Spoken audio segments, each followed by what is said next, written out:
everyone, and welcome. Getting ready for those Class 10 exams? You're in exactly the right place. Today, we're going to jump right in and tackle two of India's most important soils, alluvial and black soil.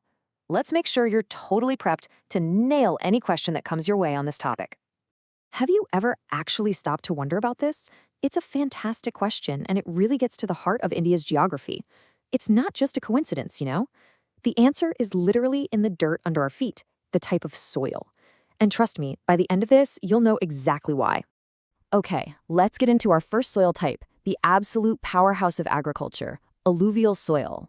Seriously, this is the most widespread and important soil in the entire country.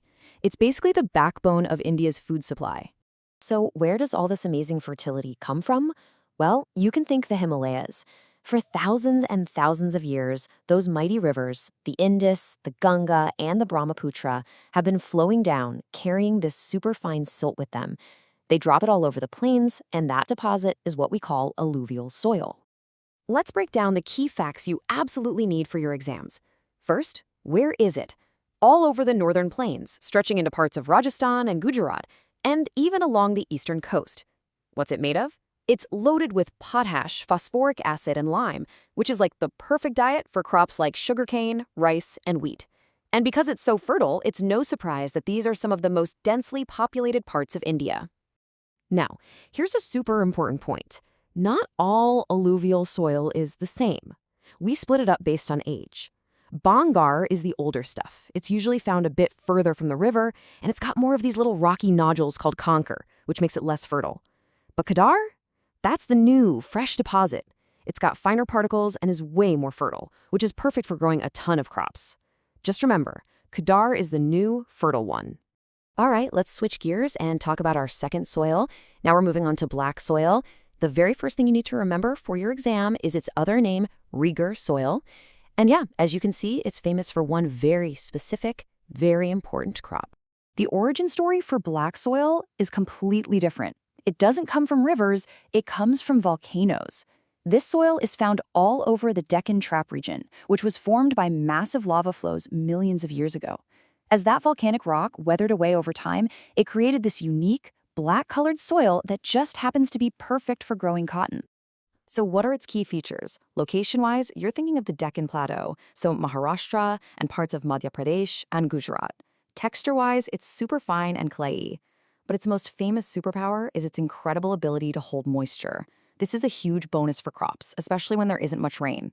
And in terms of nutrients, it's rich in stuff like calcium carbonate, magnesium, and potash. Just a quick pause here. If you're finding these breakdowns helpful and you'd like this kind of clear, expert guidance for all your subjects, just remember that A1 Institute is here for you. Our contact number is waiting for you in the description below. Okay, time for the main event. Let's put everything we've learned side by side in a way that's perfect for those compare and contrast questions. Get ready for the Soil Showdown Exam Edition. This table makes the differences so clear. Black soil, you can call it Regar. Alluvial soil doesn't really have another big name. How's it formed? Alluvial is from river silt. Black soil is from weathered lava. Nutrients? Alluvial is loaded with potash and phosphoric acid, great for food like wheat and rice. Black soil is rich in calcium carbonate and magnesium, which cotton absolutely loves. And location, northern plains versus the Deccan Plateau. If you can remember this table, you are all set. Okay, the theory is one thing, but a true geography whiz can see it on a map. So let's pull up the map of India and actually pinpoint where you'd find these different soils. Take a look at this. See that huge area of light green that covers the whole Indo-Gangetic plain? That, my friends, is your alluvial soil belt. Now shift your eyes down to the middle of the peninsula.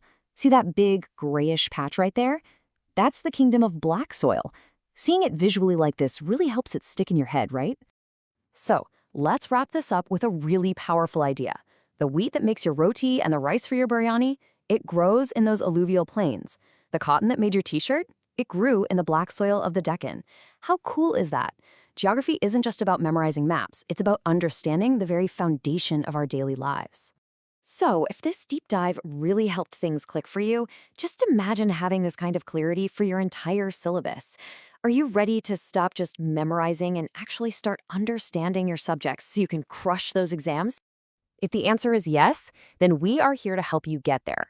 At A1 Institute, we offer amazing notes, expert one-on-one guidance, and we help with admissions too. All the info you need, including our phone number, is right there in the description. And finally, if this explainer was useful, please do us a huge favor. Hit that like button, share it with any friends who are also studying for exams, and most importantly, subscribe to the A1 Institute YouTube channel for more content just like this. Thanks for watching, and I'll see you in the next one.